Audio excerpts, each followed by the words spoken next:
De Historia en Historia, un programa para los buenos veedores del pasado. Soy Beatriz Alvarado y en esta ocasión los transportaré a la Nueva España del siglo XVII para hablar de la enigmática Calzada de los Misterios, con las obligadas paradas turísticas en el antes y en el después. Comenzamos en tiempos anteriores a la conquista.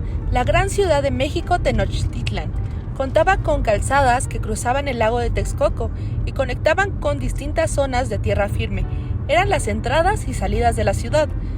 También fueron usadas para separar el agua dulce de la salada. Uno de los lugares a los que se llegaba era el Cerro del Tepeyac o de Piedras, un lugar de gran importancia por tres cosas.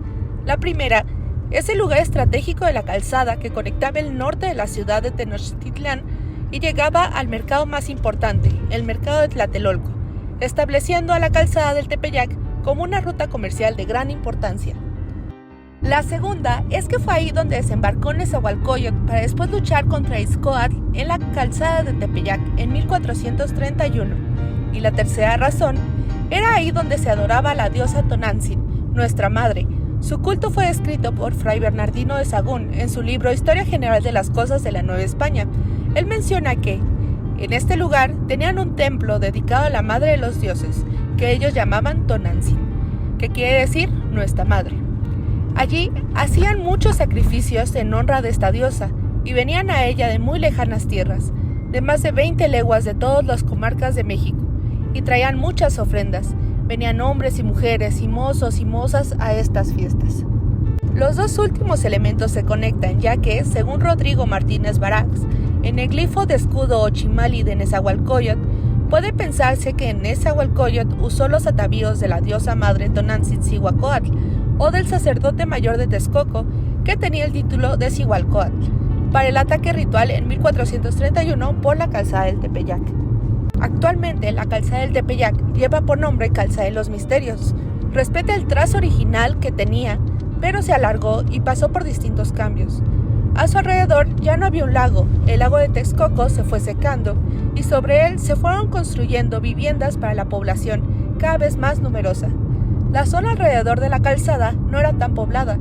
Se tenía que llegar al pueblo indio del Tepeyac, cercano al cerro, para encontrar población. La fama de la calzada y el cerro resurgió con la figura de Juan Diego, quien en 1531 vio a la Virgen de Guadalupe. Esta le encomendó la tarea de hablar con el obispo Fray Juan de Zumárraga para que en ese lugar se edificara su templo. La aparición de la Virgen coincidió con la peste que asolaba la ciudad, situación que ayudaría a la devoción hacia la Virgen. Ya establecida la devoción por ella, las peregrinaciones fueron aumentando hasta que en 1604 hubo una gran inundación que afectó el camino, y este fue reconstruido en 5 meses con la labor de 2,000 trabajadores. Posteriormente, sería el arzobispo y virrey Fray Payo Enríquez el encargado de renovar la calzada. Invirtió una gran suma de dinero y las dimensiones que se tenían planeadas eran de 5,500 varas, casi 5 kilómetros, desde la garita de Peralvillo hasta la vía de Guadalupe, 16 varas, 13.28 metros de ancho y vara y media de alto. Las obras comenzaron el 16 de septiembre de 1673 y después de 2 años comenzaron a levantar lo que le daría su actual nombre, los 15 Misterios del Rosario, diseñados por el arquitecto Cristóbal de Medina. Los monumentos miden 4 metros de largo por 1.5 de ancho y 8 de alto. Se realizaron con piedra de chiluca o cantera. La calzada contaba con una rotonda, 3 arcos y un pórtico que daba acceso para controlar el flujo de la gente. La renovación fue tanto física como ritual o espiritual. Se pensó en poner orden a las peregrinaciones y dotar a los peregrinos de ritos y ceremonias para alabar a la Virgen de Guadalupe. El diseño está pensado para poder rezar el Ave María 10 veces entre cada estación. Después rezar el Padre Nuestro y reflexionar sobre los misterios, comenzando por los misterios gozosos, pasando a los misterios dolorosos y terminando con los misterios gloriosos. Así el rito llevaría a los peregrinos a reflexionar y a tener una relación íntima con su fe. En 1695 se comenzó a construir un templo para la adoración de la Virgen, sustituyendo a uno de menores dimensiones que se encontraba en el mismo lugar. La calzada de los misterios cumplió su función por un siglo. En 1786 se mandó a construir una calzada paralela para distribuir el flujo abundante de personas que cruzaban a diario ese camino. En 1741 se construyeron los puentes que atravesaban los ríos Consulado y Guadalupe, pero la calzada de Guadalupe comenzó a tener mayor importancia y se descuidó a la de los Misterios. Sin personas que lo utilizaran, se dejó de darle mantenimiento y fue olvidándose. El ferrocarril sería la nueva luz que iluminaría a los Misterios.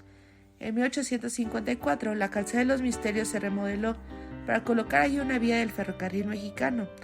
Sus vibraciones perjudicaron a las esculturas, tirando 7 de ellas. Es por eso que actualmente quedan 8 de los 15 misterios originales. Hasta 1997 se mandaron a construir los misterios faltantes, así como un monumento a los peregrinos. Esto sería bendecido por el Papa Juan Pablo II. Y en 2017, con la construcción de la línea 7 del Metrobús, se intentó recuperar la zona, dándole mantenimiento al conjunto escultórico, pero estos continúan abandonados, llenos de grafitis y con varios de sus elementos faltantes. Quizá en el futuro se recupere la calzada de los Misterios y se reconozca su importancia en la historia de la Ciudad de México. Esto fue Historia en Historia. Nos vemos en la próxima.